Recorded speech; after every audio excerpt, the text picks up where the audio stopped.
deaths, we wrote methodology papers on how we calculate them. We three different methods. We prefer the second method. These can be compared to the actuarial tables from the insurance industry, which saw similar excess death in their group life policy. So these excess deaths are undeniable. What is going on currently is certain governments are now changing how they calculate these numbers. The ONS just announced a change to the calculation methodology for their excess death number, which reduces, obviously, the excess deaths because they like that result better.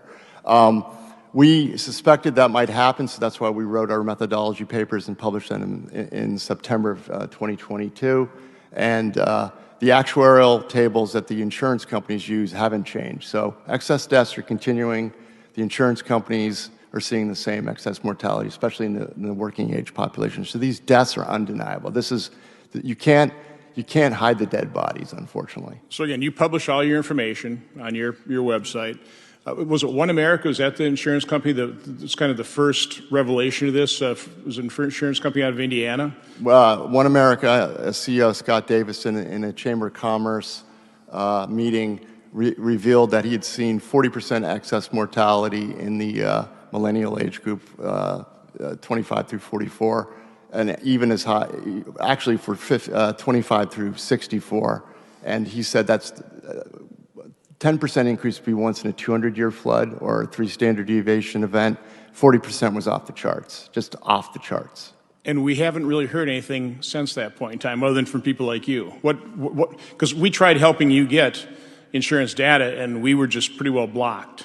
No, the insurance companies, they did not want to cooperate with us and provide us their information. Can you talk a little bit about that? Yeah, so what they're doing is, unfortunately, there's still a lot of controversy in the insurance industry where a lot of people don't even want to look at the vaccine issue.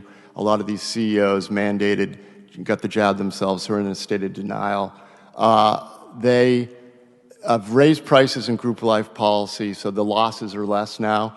Losses will be coming in whole life policies due to a Byzantine accounting dynamic. So we expect to see reserves taken once they lower their long-term mortality assumptions and or raise their long-term mortality assumptions, I should say.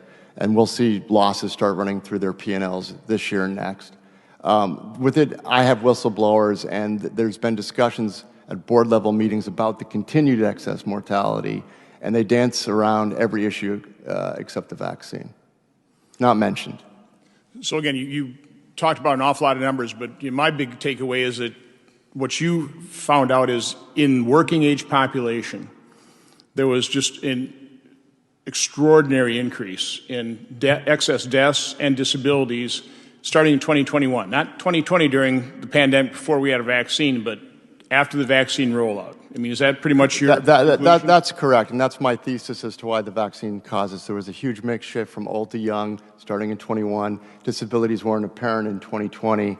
And if you look at the disability numbers and you can drill down into them, the rate of change for the employed in our country in disabilities between 2021 and 2023 was 38%. So that was a rate of change increase of 38% versus the general U.S. population, which has been 9%, and not in labor force, only 4%. So I encourage everybody to go look at his data, and it's indisputable, basically. So thank you, Mr. Dowd. Thank you.